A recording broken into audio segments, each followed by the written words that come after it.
नमस्कार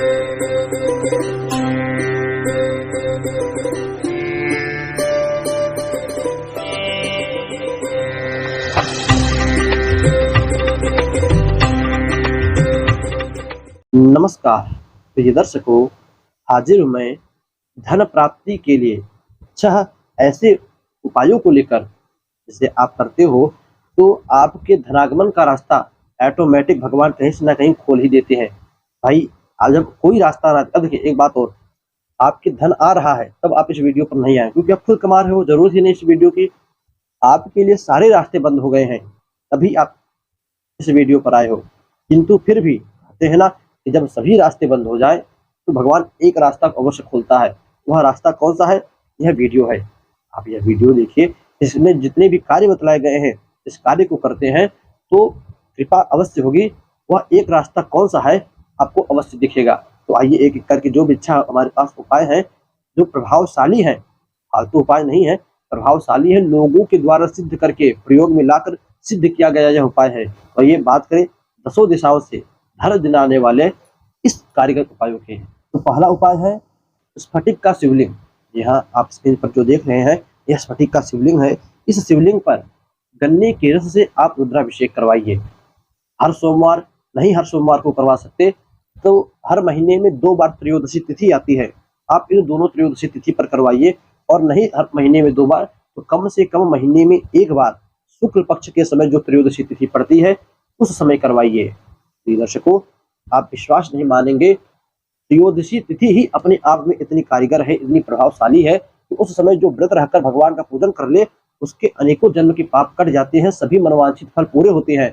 शिव पुराण के अंतर्गत त्रयोदशी तिथि की महिमा के विषय में लिखा है। तो आप इस समय तो रुद्राभिषेक करवा रहे हो, कितना बड़ा सौभाग्य की बात है। सिर्फ व्रत रहकर, भाई पूजा करोगे तो दिन भर व्रत रहोगे ही रहोगे, तो शाम के समय गोधूली बेला में सबसे बढ़िया है कि आप त्रयोदशी तिथि में जो है स्फटिक के शिवलिंग पर भगवान का रुद्राभिषेक करवाइए, वो भी गन्ने की रस से। अब जितना मिल जाए, 5 लीटर, 7 लीटर, 1 लीटर। अच्छा, एक बात और, पूरा अष्टाध्याय से रुद्राभिषेक नहीं करवा सकते तो सिर्फ 66 मंत्र से छोटा सा रुद्राभिषेक, जो रुद्री का 5वां अध्याय होता है 66 मंत्र, उससे भी आप रुद्राभिषेक करवाइए, भगवान की कृपा होगी। दूसरे उपाय की बात करें, दूसरा उपाय पितरों से संबंधित है।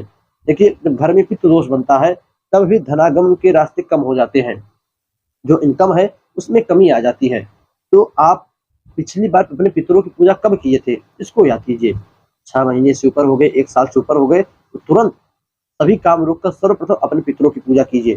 भाई, हमें हर रोज भोजन करने को चाहिए 2-2, 3-3 बार। वह तो पितर है, साल भर में 6 महीने में 1 बार भी उनकी पूजा ना करे तो हमारा जीवन यापन बड़ा ही मुश्किल हो जाता है। और जब एक बार में ये सभी दोस्त इकट्ठित होकर घर पर गिरते हैं तो हम लगभग 2-4 बार भी पितरों का पूजा कर ले तभी वो खुश नहीं होते। पितृ बहुत जल्दी रुष्ट होते हैं, इस बात का ध्यान रखिएगा हमेशा।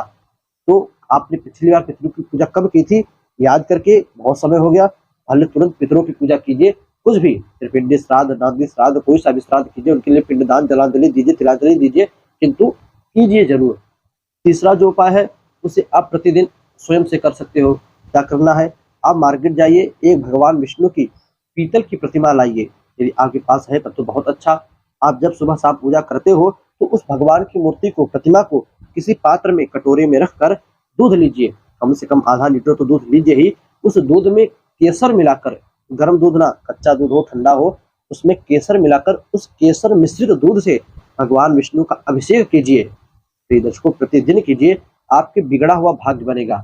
जो भाग्य आपका साथ नहीं दे रहा था वह भाग्य साथ देगा। धनागमन के रास्ते खुलेंगे। हथेली में कोई रेखा में गड़बड़ी है वह रेखा सुधरेगी। आपकी जो माथे की लकीरें हैं उसमें कोई गड़बड़ी है तो वह लकीरें सुधरेंगी। भगवान विष्णु की कृपा तो होगी ही, और भगवान विष्णु को लक्ष्मीपति कहा गया है। तो जब लक्ष्मीपति खुश हो जाए तो लक्ष्मी की बात ही क्या करनी है। तो आप इसे कीजिए, धन के लिए आए हैं, मनोकामना पूरी होंगी। बात करें चौथे उपाय की, तो वह है हनुमान जी की पूजा। आप जब भी भगवान विष्णु की पूजा कर ले उसके बाद चाहे तो पीपल के पत्तों की माला बनाकर, पीपल में सभी देवी देवताओं का वास होता है, पीपल के पेड़ को कहीं कहीं पर वासुदेव भगवान भी कहते हैं। तो भगवान के पत्ते, जो पीपल के पेड़ के पत्ते हैं, उस पत्तों की माला बनाकर हनुमान जी को आप प्रतिदिन पहनाइए। किसी भी मंदिर में जाकर हनुमान जी को, मंदिर में मूर्ति कैसी हो तो पेंटेड मूर्ति ना हो, जिस मूर्ति पर सिंदूर लगाया जाता हो, जैसा कि आप स्क्रीन पर देख रहे हो, ऐसी मूर्ति पे ले जाकर उस या पीपल का पत्ता पहनाइए। जितने भी आपके धनागमन के रास्ते बंद थे या आपके शत्रुओं ने उस पर अड़चन लगाई थी, वह सभी खुलेंगे। प्रिय दर्शकों, इसी प्रकार आप कुंडली भी जचवाइए। अगला उपाय है अपनी कुंडली जचवाइए। कुंडली में कोई अरिष्ट ग्रहों की दशा, महादशा, अंतर्दशा चल रही हो, अथवा कुंडली में जो आपके आईएएस हो, 11वें भाव के स्वामी हो, वह कहीं से पीड़ित हो अथवा अंश बल से कमजोर हो, तब आपकी आय सही नहीं हो सकती। जो भी कमाई आप कर रहे हो वो बढ़िया नहीं हो सकती। तब ऐसी स्थिति में आपको उनका उपाय करना चाहिए। इस ग्रह का जो भी ग्रह हो, शनि, सूर्य, चंद्रमा, मंगल, बुध, गुरु, शुक्र, शनि, राहु, केतु, कोई भी हो, ए टू जेड, उसका उपाय कीजिए। अपने आयस को सुधारिए। यदि वो सही है, नीच इत्यादि राशियों में ना बैठे हो, तब उनका रत्न धारण कीजिए। प्रिय दर्शकों, यह 5वां उपाय था।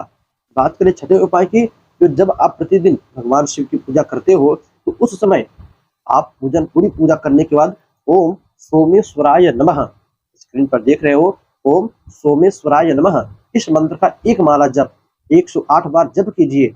भगवान सोमेश्वर सिर्फ धन के ही कारक है। भाई भगवान शिव है, अनेक प्रकार की चीजें दे सकते हैं, किंतु नाम के हिसाब से भी कुछ प्रभाव पड़ता है। तो आप उनको भुला किस नाम से रहे हो? ओम नमः शिवाय का जप नहीं कर रहे हो, ओम नीलकंठाय का जप नहीं कर रहे हो, ओम सोमेश्वराय नमः, महामृत्युंजय मंत्र का जप नहीं कर रहे हो। महामृत्युंजय भी बता सकता था, किंतु नहीं, ओम सोमेश्वराय नमः, इस मंत्र का जप कीजिए।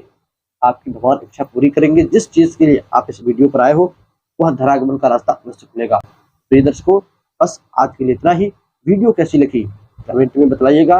अच्छी लगी, बुरी लगी, लाइक डिसलाइक दोनों है आपके सामने, कोई भी एक बटन दबाइए, किंतु दबाइए। इससे पता चलता है कि हम आप तक अपनी बात पहुंचाने में कितने सक्षम हैं। तो बस आज के लिए इतना ही। इजाजत दीजिए। वीडियो पर नए हैं, बहुत ही बढ़िया शुभ मुहूर्त चल रहा है आपके लिए, तुरंत चैनल को सब्सक्राइब कीजिए। बस आज के लिए इतना ही। इजाजत दीजिए। पुनः मुलाकात हो किसी नए वीडियो में, नए टॉपिक के साथ। तब तक के लिए नमस्कार।